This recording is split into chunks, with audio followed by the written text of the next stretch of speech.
በህይወቴ ማየት የምመኘው ሐውልት ቢኖር የአጼ ቴዎድሮስን ሐውልት ነበረ እና ዛሬ አየሁት። ደስታዬ ወደር የለውም። ስለፈራው ነው ሰው እያየን ስለሆነ በጣም ያስፈራ እንጂ በጣም ደስ ብሎኛል። በደንብ አሳይልኝ እና በጣም ደስ ብሎኛል ጋይስ። እውነት ይሄን የማታውቁ ሰዎች ለእንደኔ ለማየት ያብቃችሁ። ማርያምን የጎንደር ልጆች በጣም የሚያኮራ ሀገር አላችሁ። በጣም የሚያምር ከተማ ነው። አሁን ደግሞ እየሄድን ያለነው ወደ እናት ጎንደር። እናት ነው የሚለው ግን እሺ፣ ወደ እናትዋ ጎንደር እየሄድን ነው። አሳያቸው አባ እንዴት እንደሚያምር እዛም እየገባን እናሳያቸዋለን። እዩልኝ ብቻ ምን ያክል እድለኛ እንደሆንኩኝ እግዚአብሔርን። ምናልባት ይሄን ቦታ በደንብ የምታውቁ ሰዎች ምንም ላይ መስላችሁ ይችላል። ለኔ ግን በጣም ትልቅ ነገር ነው። ከድሮም ጀምሮ የምመኘው ቦታ ነው። በጣም እመኘው ነበር። ተቃላ በጣም ደስ ብሎኛል። እንደ ድሪም በለው ለኔ። በጣም ብዙ ሰዎች ያውም የጎንደር ልጅ መስላቸው ነበረ ቲክታክ ላይ ይሉኝ ነበርና አለባበስ ያምር። በጣም አመሰግናለሁ። የጎንደር ልጆች አለባበሴ ቆንጆ ነው ብዬ ተስፋ አደርጋለሁ። ምንም አላጎደልኩም። ቢካዝ እዚህ ነው ያለበሱኝ። የጎንደር ልጆች ናቸው ያለበሱኝ። ስለዚህ አይሳሳቱም እኔ ባላቀውም ማለት ነው። እና ወደ እናትዋ ጎንደር እየገባን ነው። እዛ ያለውን ደግሞ ሙሉ እናሳያችኋለን። የጎንደር ልጆች እስከ መጨረሻው አብራችሁን ሁኑ። ሰብስክራይብ፣ ሼር፣ ላይክ እያደረጋችሁ እንወዳችኋለን። ስለ ህዝባችሁ ደግሞ እኔ እንደዚህ በደንብ ለብቻው ቪዲዮ ብሰራ ደስ ስለሚለኝ ስለ ህዝባችሁ፣ ስለ ጎንደር ህዝብ ፍቅር እግዚአብሔር በደንብ ማወራው ነገሮች ደግሞ አሉኝ። ብዙ ያየኋቸው ነገር አሉኝና እነሱን የምናገረው ነገር ስላለኝ በሌላ ቪዲዮ እንገናኝ። 70 ኪሎ ሜትር ርቆ የሚገኝ ስፍራ ላይ ያለ ነው። አጼ ፋሲለደስ ናቸው ይህንን የመሰረቱት። ይህንን አካባቢ ወይም ይህን ቤተ መንግስት የመጀመሪያውን ትልቁን ቤተ መንግስት የሰሩት ንጉስ ፋሲለደስ ናቸው። እንግዲህ ከሳቸው በፊት ሌሎች ነገስታቶች ነግሰዋል። ወደ 4 ነገስታቶች ከአጼ ገላውዲዮስ እስከ አጼ ፋሲለደስ የሚሆን እንግዲህ ከአጼ ሰርጸ ድንግል፣ አጼ ዘድንግል፣ አጼ ያዕቆብ፣ አጼ ሱስንዮስ የአጼ ፋሲለደስ አባት ናቸው። እሳቸው በነገሱበት ሰዓት እምነታቸውን ቀይረው ነበር ወደ ካቶሊክነት እምነት። በአውሮፓውያን ዘንድ ተቀባይነትን ለማግኘት ጥሩ የሆነ ግንኙነትም ስለነበራቸው ከፖርቹጋሎች ጋር የተለያዩ የካቶሊክ ሚሽነሪዎች ይላኩ ነበር። እንደ አልፎንሶ ሜንዴዝ የሚባሉ የካቶሊክ ፕሪስቶች ይመጡ ነበርና ንጉሱን እምነታቸውን ቢቀይሩ በአውሮፓውያን ዘንድ ተቀባይነት እንደሚያገኙ ኮንቪንስድ ያደርጓቸዋልና ንጉሱ እምነታቸውን ቀየሩ። በዛ ብቻ አላቆሙ። ስቴት ሪሊጅኑም ወደ ካቶሊክነት እምነት እንዲቀየር ትእዛዝ አስተላልፈዋል። በዛ ምክንያት በእሳቸውና በህብረተሰቡ መካከል ግጭት ተፈጥሯል እና በ2 ወር ባልሞላ ጊዜ ውስጥ 32,000 ህዝብ እንዲያልቅ ምክንያት ሆነው ነበር። መጨረሻ ስልጣናቸውን አሳልፈው ለልጃቸው ለአጼ ፋሲለደስ ወይም ለአቤቱ ፋሲለደስ ለመስጠት ተገደዱ። በ1624 አጼ ፋሲለደስ ይንገስ፣ ሃይማኖት ይመለስ፣ የሮም እምነት ይፍለስ በሚል ንጉስ ፋሲለደስ ወደ ስልጣን ወጡ። እሳቸውም የአባታቸው ቤተ መንግስት ላይ ነበር የኖሩ የነበረው። ከ4 ዓመት በኋላ ነው ጎንደር መጣው ጎንደርን እንደ መናገሻ አድርገው የመሰረቱ በ1628 ማለት ነው በኢትዮጵያን ዘመን አቆጣጠር። እንግዲህ ጎንደርን የመሰረቱት የራሳቸው ምክንያት አላቸው። በዋነኝነት 3 ዋና ምክንያቶች ተጠቃሾች ናቸው። የመጀመሪያው ጎንደር በተራራ መከበቧ ራሳቸውን ከጠላት ለመከላከል፣ ሁለተኛ የምትገኝበት የጫማ ከፍታ ከወባ በሽታ ነፃ ስለሚያደርጋት ነው። ሶስተኛ እንደ ገበያ ማዕከል ሆና ስለምታገለግል ነበር። ከተለያየ አቅጣጫ የሚመጡ ገበያተኞች ይገበያዩባት የነበረች ትልቅ የገበያ ማዕከል ስለነበረች ጎንደርን እንደ መናገሻ አድርገው ሊመሰርቱ ችለዋል ማለት ነው።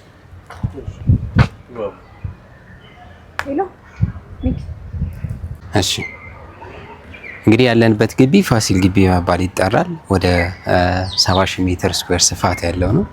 7 ሄክታር እንደማለት ነው። በ900 ሜትር ግንብ የተካለለ ነው። 12 በሮች አሉት። 12ቱን ሐዋርያት ምሳሌ በማድረግ የተሰሩ እያንዳንዱ የበራፎቹ የራሳቸው ስሞች፣ ተግባራቶች አሏቸው። ለምሳሌ የገባችሁበት በር ወንበር በር ይባል ነበር። ነገስታቱ ፍርድ በሚሰጡበት ሰዓት በግራና በቀኝ የሚቀመጡ ዳኞች የሚገቡበትና የሚወጡበት በር የነበረ ነው። ሌሎች በሮችም አሉ። ጃንተከል በር የሚባል ነገስታቱ ይገቡበት ይወጡበት የነበረ በር ነው። ተስካሮ በር፣ እርግብ በር፣ አደናግር በር እየተባለ ይጠራሉ። ወደ 12 በሮች አሉ። ግቢ ውስጥ 6 ቤተ መንግስታቶች አሉ። በተለያዩ ነገስታቶች የተገነቡ ናቸው። የመጀመሪያውና ትልቁ በአጼ ፋሲለደስ ዘመነ መንግስት የተሰራ ነው።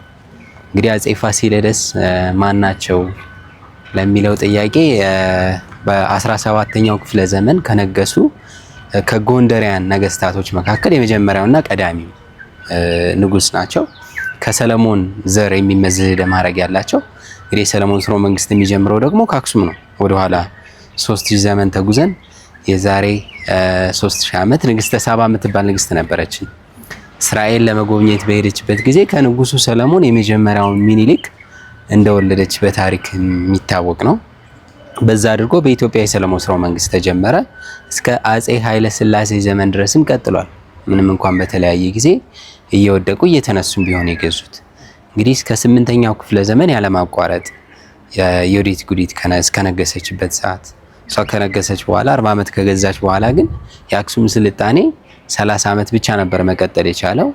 ከዛ ተዳክሞ ወደ ዛጉዌ ስርወ መንግስታቶች ስልጣኑ ተዛወረ።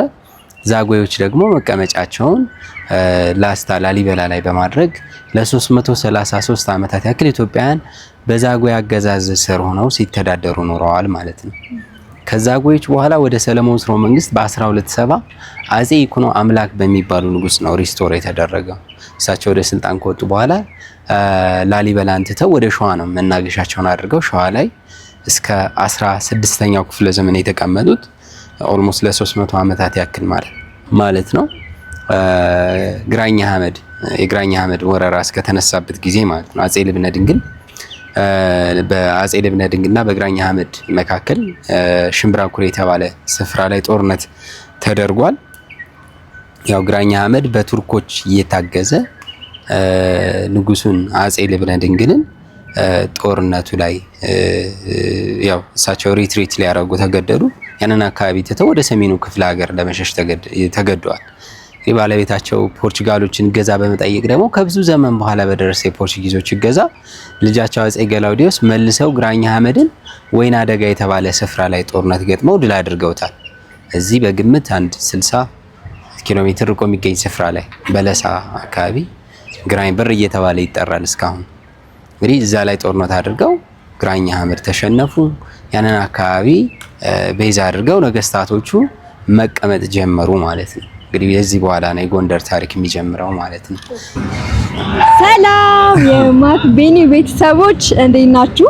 ትንሽ አድርገው አሳየኝ። አይ ካሜራው ዝቅ ቢል ይሻላል። ታያለ እንዴ? በጣም አላማረብኝም? በጣም ነው ያማረብሽ። አይ ነው። እንዴት ናችሁ? ደህና ናችሁ ወይ? ዛሬ እንግዲህ በጎንደር 2ኛ ቀናችን ነው።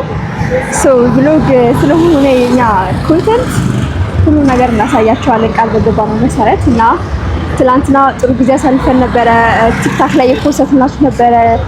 ነገ ምን ፖስትላችኋለን። ዩቲዩብ ቤተሰቦቻችን ደግሞ ዛሬ ምንድን ነው የሚባለው የጎንደር የባህል ምሽት ቤት የጎንደር ቤተሰቦቻችን እናሳያችሁ። ጎንደርንማ እንደዚህ መጥቶ ዝም ብሎ መሄድ አይቻልም ነው። ያው ልናይ እየሄድን ዝም ብሎ መሄድ የለም። ጎንደር እንደዚህ ዝም ብሎ አይቶ ማለፍ አይቻልም። ጎንደር ላይ ያለው ሁሉ ታያላችሁ፣ ትቀምሳለች ተብለን ዛሬ ደግሞ ልናይ ነው የጎንደር የባህል ምሽት ቤትን። ስለዚህ እስከ መጨረሻ አብራችን ሁኑ። ጥሩ ጊዜ እንደሚኖረን ተስፋ አደርጋለሁ። አሳያችኋለሁ ማለት ነው። ፈታ ነው የምንለው እና ደስ ብሎናል። የጎንደር ልጆች የሆነ ነገር ልበላ አንድ ጊዜ የሆነ ነገር ልበላችሁ። የጎንደር ሕዝብ ከሀገር ውጭ ያላችሁ የጎንደር ልጆች፣ ከሀገር ውስጥ ያላችሁ የጎንደር ልጆች፣ ከሀገር ውጭ ያላችሁ በኮሜንት፣ ከሀገር ውስጥ ያላችሁ ደግሞ በአካል ለሰጣችሁን ፍቅር በጣም እናመሰግናለን። ምን ያክል ልዩ ሕዝብ እንደሆናችሁ በተግባር አይተናል። እኔ ለመጀመሪያ ጊዜ ነው የመጣሁት፣ ግን እንዲሁ ለማለት ሳይሆን በጣም ብዙ ነገር አይቻለው። ትልቅ መድረክ ያስፈልገኛል ስለናንተ ለማውራት። በጣም እንግዳ ተቀባይነታችሁን አይቻለሁኝ። እንግዲህ እስካሁን ለባጃጅ ለምን ትንሹ ነገር ምን እንደሆነ አላውቅም። ለባጃጅ ራሱ እግዚአብሔር ምስክሬ ወጪ አላወጣንም። ምንም አይነት ነገር እዚህ ሀገር ከገባን ያወጣነው ነገር የለም። ሁሉን ነገር እነሱ ናቸው ገበር የሚያደርጉት ህዝቡ ማለት ነው። ትራንስፖርት ስንይዝም አይንከፍልም፣ ሆቴልም አልከፈልንም፣ ምግብ ልብስ በቃ ምንም ነገር አልከፈልንም። በቃ ምንም ማለት ነውና እኔ ደንግጫለሁ። ባቅም በዝና ባቅም ይሄን ባህል ግን በተግባር ለኔ ለመጀመሪያ ስለሆነ ያየሁት በጣም አክባሪ ነኝ። ልትኮሩ ይገባል። አይ ነው እንደምትኮሩ በባህላችሁ፣ ግን ደግሞ የበለጠ ልትኮሩ ይገባል። በጣም ደስተኛ ነኝ። ደግሞ ያየሁት አንድ ነገር አለ ላውራው ማለት ስለሌለብኝ ይሄን አጋጣሚ ታገኘዋለሁ። በጣም መናገር የምፈልገው ነገር ይሄ ባህል በሁሉም ሀገር እንዳለ አውቃለሁ። እኔም ሀገር ላይ አለ አሁን የምነግራችሁ ባህል ማለት ነው። ግን እዚህ ሀገር ላይ በየቤቱ ነው ያየሁት። እኛ ሀገር ላይ ለምሳሌ ከኛ ቤት ሊኖር ይችላል ወይ የሆነ ቤት አይኖርም ምናምን እንዳስተዳደግም ነገር ነው እኛ አካባቢ። እዚህ ሀገር ምንድነው ያየሁት እንደ ባህል ሆኖ ይሁን አላውቅም፣ ማንኛውም ቤት ስንሄድ ከህፃን ከትልቅ ጉልበት ይስማሉ። እኔ ከበደኝ በጣም በቃ ከእኛ እንደዚህ አቅፈልን ስንል ጉልበት ይስማሉ። እኛ ማቀው ትልቅ ሰዎችን እኛ ጉልበት ይላል ስንስም ምናምን ነበር። እኛ ትልቅ ሆነን ይሁን ባህሉ ይሁን አክባሪ ስለሆናችሁ ነው መሰለኝ ማንም ሰው ለኛ ወጣቶች እንግዲህ ጉልበታችንን ሊስሙ ዝቅ ነው ያሉልንና ከአቅማችን በላይ ነው የሆነብን ፍቅራችሁ። በጣም ነው የምናመሰግነው። ከእናንተ እኛ የተማርነው ነገር አለ። እኔ በራሴ ልጆቼን እንደዚህ ማሳደግ እንዳለብኝ ተሰምቶኝ ነው የጨረስኩት። ከዛ ቤት ስወጣ ልጆቼ እንደዚህ ነው መሆን ያለባቸው እንግዳ ሲመጣ ብዬ ለራሴ ትምህርት ወስጃለሁ። እና የጎንደር ህዝብ ድሮም ወዳቸዋለሁ። እኔ የበለጠ ደግሞ ወደ ልጅ ነው የማረጋቸው። አብራችሁን ምሽታችንን አብራችሁን ሁኑ። ይሄ የበዓል ምሽታችን ምናልባት ለጎንደር የመጨረሻው መዝጊያው ይሆናል እና አላውቅም ገና እንሄዳለን ያላየናቸው ምናልባት አዲስ ነገሮች ካሉ የፋሲል ይሄ እኮ ይቀድማል። የፋሲል ለደስ እንሄዳለን አይደል? እሱን ጅምሬ ላስቀድሞ ፈልጌ የእውነት ይሄ መዝጊያ እናደርገው። ኦኬ አኩሻሶት ላይ ማለት ነው። ስለዚህ እንጥቆርጠዋለን ምናምን። ስለዚህ ምናልባት ይሄ ዛሬ የባህል ምሽት እና የምናየው ምናልባት ለጎንደር ላይ ላለን ጊዜ የመጨረሻችን ሊሆን ይችላል። ከሰፊ ጊዜ የለንም፣ ብዙ ፕሮግራም አለብን። ጎንደርን ሳላያት አልቀርም ብዬ ነው እንጂ የመጣሁት ጊዜ የሚባልም አልነበረኝም እውነት ለመናገር። እግዚአብሔር ፍቅረቱ እዚህ ደርሰናል። በሰላም ደግሞ ይመልሰን እንጂ ዛሬ የመጨረሻችን ነው። ለነበረን ፍቅር በጣም እናመሰግናለን። አብራችን ሁኑ። ሰብስክራይብ ግን ያላረጋችሁን ካላችሁ የጎንደር ልጆች ጠቅላላ ኢትዮጵያውያን ሰብስክራይብ፣ ሼር፣ ላይክ አድርጋችሁ ተከታተሉ። እንወዳችኋለን። እኔ እንግዲህ ለጎንደር ህዝብ ቃል የለኝም። የመጀመሪያ አይደለም፣ በጣም ብዙ ጊዜ መጥቻለሁ። ብዙ ጊዜ ፍቅሩን ስላወቁት ነው መሰለኝ የለመድኩት እና አዲስ አልሆነብኝም። እና ሁላችሁንም በጣም እናመሰግናለን፣ እንወዳችኋለን። ምናልባት ይህ የባህል ምሽት የመጨረሻው የጎንደር ቆይታችን ይሆናል። አዲስ ነገር ካለ ደግሞ የምናየውን ነገር ሁሉ ለእናንተ ለማሳየት ወደኋላ አንልም። እንወዳችኋለን። ማርያምን በጣም ነው የምወዳችሁ። በጣም እንዴት ጎንደር መታችሁማ የእንዬን ቤት ሳታዩት አትሄዱም ተብለን ነው የምንሄደው። እኔ ራሱ እና ከዛው ነው ኢንቫይት የተደረግነው። ግዴታ መሄድ ስላለብን ነው እንሄዳለን። እኔ ደስ ብሎኛል ስለተጋበዝን። ጠሪ አክባሪ ነው። ሄደን እንዳከበሩን አክብረን ጥሩ ጊዜ አሳልፈን እንመጣለን። እንወዳችኋለን። ለጎንደር ህዝብ እግዚአብሔር አምላክ ሰላሟን ጎንደርዬ እንደዚህ ውብ ነች በጣም በተለይ በማታ ውቢቷን ጎንደር እግዚአብሔር ደግሞ ሰላም ይሄ የድሮዋን ሰላም ኑሮ የማያውቀውን ሰላም ጎንደርዬ ይስጥሽ። በአጠቃላይ ለኢትዮጵያ ሰላም ያምጣልን። ለሁሉም በመላው ዓለም ላይ ኢትዮጵያዊ ነው በመላው ኢትዮጵያ ምድር ላይ ሰላም እግዚአብሔር አምላክ ሰላምን ያወርድልን። ደግሞ ለእንደዚህ አይነት ህዝብ ሰላም ሲያንስበት ነውና ሰላማችሁ ይብዛ የጎንደር ልጆች። ሰላም እንዴት ናችሁ? በድጋሚ ደርሰናል። እንግዲህ ከዚህ በኋላ ያሉ ፕሮግራሞችን በተከታታይ የምናሳያችሁ ይሆናል። አርቲስት እንዬ ታከለ እኔ ግን አላውቃትም። ከዚህ በፊት ተወዛዋዥ ነች። የድሮ በጣም ጎበዝ ተወዛዋዥ ነበረች። አሁን እኔ ታንቻለች። አዎ ቤትሽ ነው የምንገኘው። እንግዲህ ቪዲዮ ካየሽ አርቲስት እንዬ ታከለ ያው ቤትሽ መተን የተስተናገድን ነው። ለወጪ ባንቺ ነው አንከፍልም ስንወጣ። አሁን እንልቀቀው እንደ ቪዲዮ እንክፈል ወይስ አንክፈል ነው? በጣም ጥሩ ጊዜ እያሳለፍን ነው። እናመሰግናለን የጎንደር ህዝብ። እንግዲህ ሙሉ ቪዲዮውን ተከታተሉት። ሰብስክራይብ እያደረጋችሁ የዩቲዩባችን ተከታታዩ ሁኑ እንላለን። ይመቻችሁ።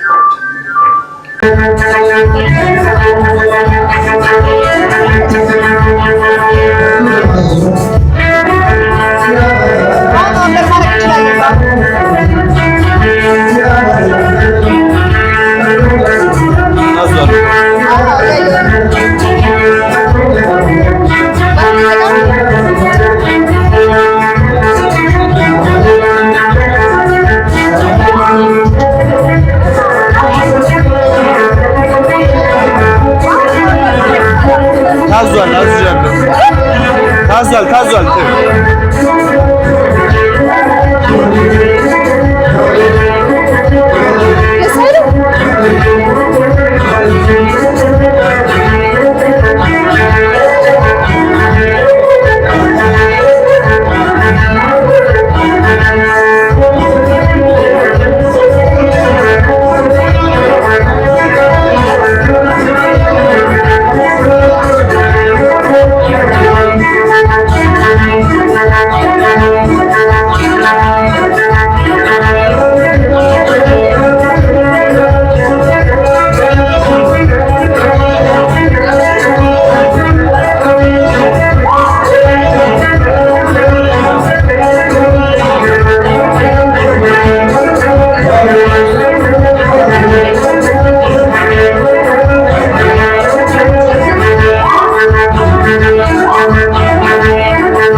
DJ Sample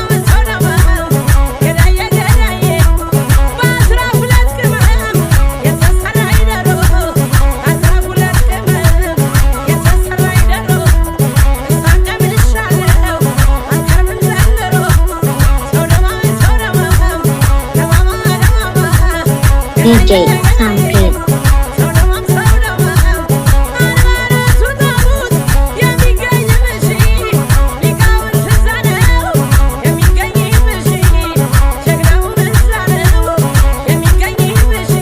DJ Sample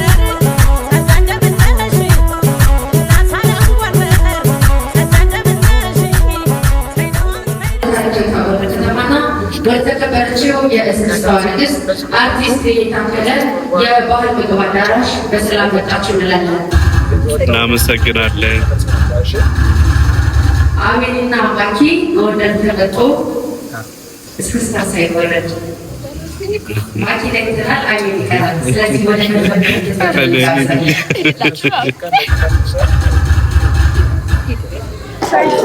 እንኳን ረስሽ የኔ ፍቅር እንኳን አብራ በዓሉ የሰላም የጤና ይሁንልን። አሜን። የእመቤታችንን ልደት ለማክበር ጎንደር ላይ ወደምትገኘው ወደ ልደታ ማርያም ይሄድን ነው። የጎንደር ሕዝብ እንግዲህ በእምነቱ የማይደራደር እንደሆነ ግልጽ ነው። አዎ እንዴ እዚህ ቦታ በመምጣት ሪሊ እድለኛ የእውነት ጭራሽ ጎንደር መምጣቴ ሲገርመኝ ጭራሽ ለልደታ ምን ይባላል አሁን ማርያም ሻው ምን ይባላል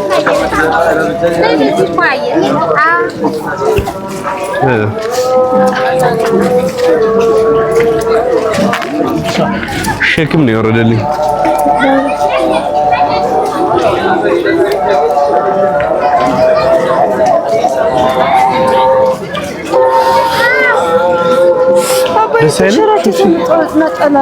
ጌታ ሆይ ቀራንዮ ላይ ያለ በዚህ ነው አይሹ መድኃኒዓለም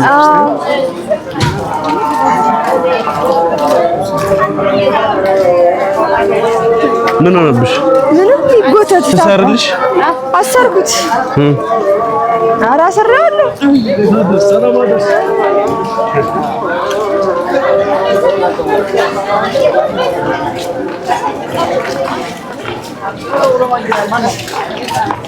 ወደዚህ ውሃው እንዳትጎትች ወደ ኋላ እኮ ሰበሰብኩት።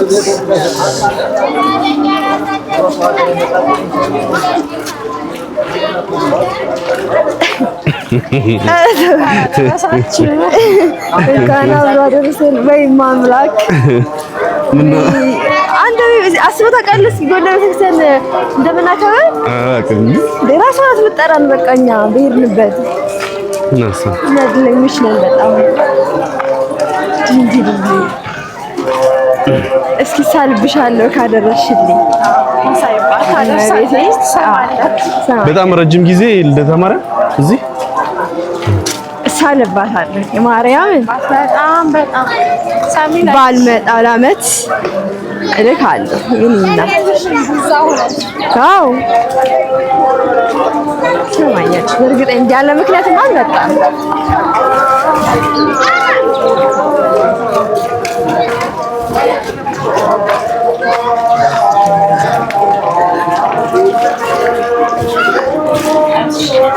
እየሰበሰብኩ እኮ ነው ወደ ውስጥ እያስገባሁት።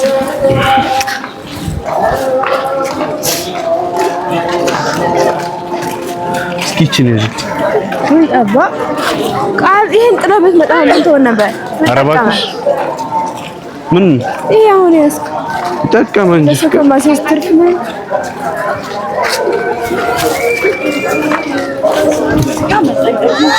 ሆትስፖት እስኪያብርግ ተጠንቀቅ ተብለሃል። እሺ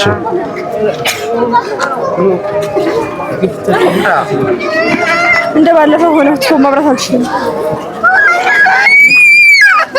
ኖ ሲቲንግ ለጊ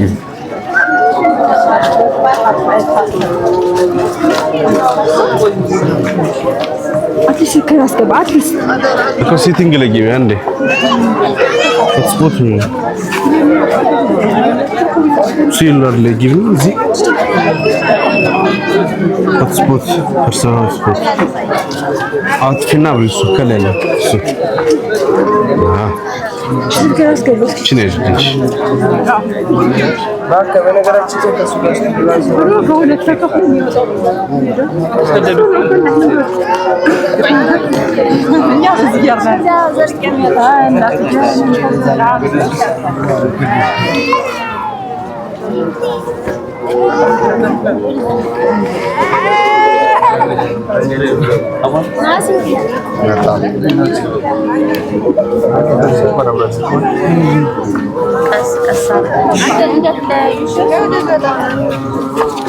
በርቦ ማርያም እንዳታጠፋፉን ተው። መገናኛችን በኋላ